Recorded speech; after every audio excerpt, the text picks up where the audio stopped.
Benvenuti e bentornati nel mio canale per chi già mi conosce. Oggi parliamo un pochino di fotografie still life, fotografie in verità anche video still life, diciamo di produzione di contenuti still life e la scelta delle sue relative ottiche. Piccola premessa, per chi non conosce questo mondo, quindi quando si parla di still life significa la necessità e la volontà di rappresentare in maniera abbastanza oggettiva, quindi poco interpretativa ma abbastanza oggettiva, quindi dal punto di vista geometrico, dal punto di vista dei colori, dal punto di vista della resa proprio della nostra fotografia, un prodotto o comunque un oggetto che appunto è fermo nella nostra immagine o nel nostro contenuto.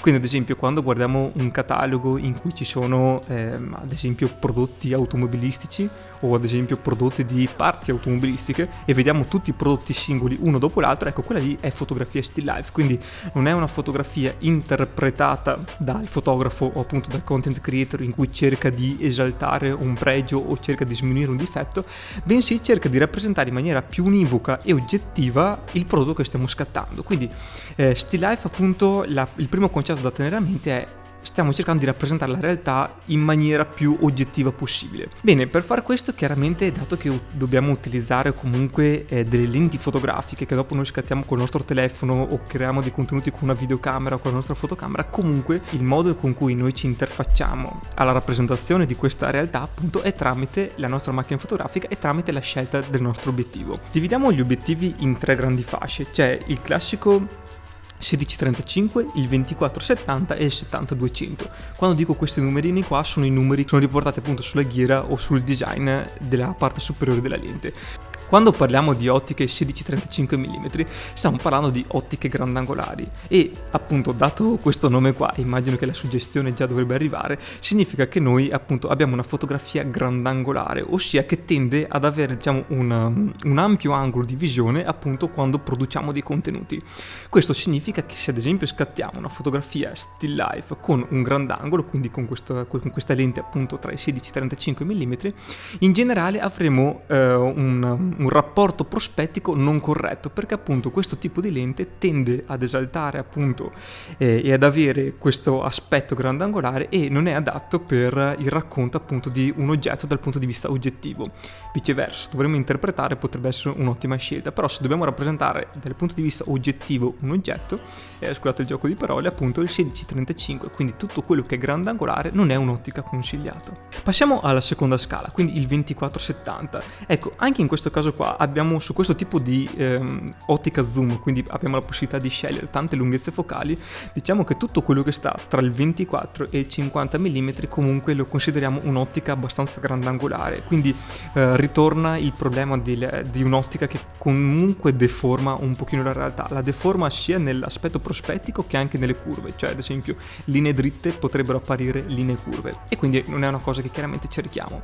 Ecco, dal 50 mm in su in generale, quindi 50 mm, 60 mm, 70 mm in crescere, praticamente abbiamo delle ottiche che tendono a rappresentare la realtà in maniera più oggettiva. Questo significa che le curve, quindi le linee ad esempio dei nostri prodotti, comunque iniziano ad apparire come appunto noi lo riusciamo a percepire nella realtà o come lo riusciamo a percepire con i nostri occhi. Prima di tutto bisogna indirizzarsi su questo tipo di lente, quindi se vogliamo scattare fotografie still life almeno stare sopra i 50 mm. Personalmente ritengo che un'ottica 50 mm comunque non è ancora così diciamo adatta per questo tipo di fotografia. Secondo me, per ottenere delle linee dritte il mio consiglio è stare almeno sopra i 90 mm, quindi un'ottica 90 mm fissa, un'ottica diciamo che dai 90 mm in su secondo me rappresenta la realtà in maniera oggettiva.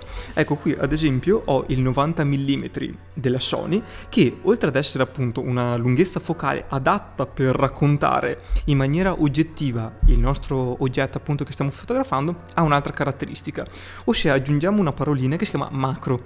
Quindi questo tipo di lente cosa fa? Oltre ad avere un rapporto prospettico corretto, permette di avvicinarci di pochi centimetri al nostro soggetto, quindi significa che possiamo scattare con ad esempio questo 90 mm, anche degli oggetti delle dimensioni comunque di qualche centimetro. E questa è una cosa fondamentale. Perché? Perché se questo ragionamento è corretto, allora uno dice vabbè, io ho un teleobiettivo, quindi un 70-200, che è un'ottica comunque che ha una vista molto oggettiva ed ha uno schiacciamento dei piani molto prospettico, allora tipo utilizzo quello, non mi serve una lente adatta per le still life. In verità diciamo che è una mezza verità. Perché? Perché noi ad esempio se dobbiamo scattare degli oggetti molto grandi, tipo torniamo ad un'automobile, effettivamente potremmo scattare con un teleobiettivo con un 70-200 ed avere una perfetta resa. Però qual è il tema? Che se io mi avvicino molto al mio prodotto, questi tipi di obiettivi soffrono tantissimo la distanza. Di solito a 1 metro, 1,5 metri non mettono più a fuoco. Per questo appunto sono stati fatti delle lenti apposta dedicate agli still life, tipo ad esempio questo 90 mm macro, che mi permette anche di avvicinarmi di pochi centimetri al mio prodotto. Questo è un ottimo punto di partenza perché riusciamo ad ottenere un'immagine che effettivamente ha la gestione delle linee corretta e non ho bisogno di dopo passare in una fase di post produzione in cui vado a correggere le linee, ad esempio per un discorso prospettico.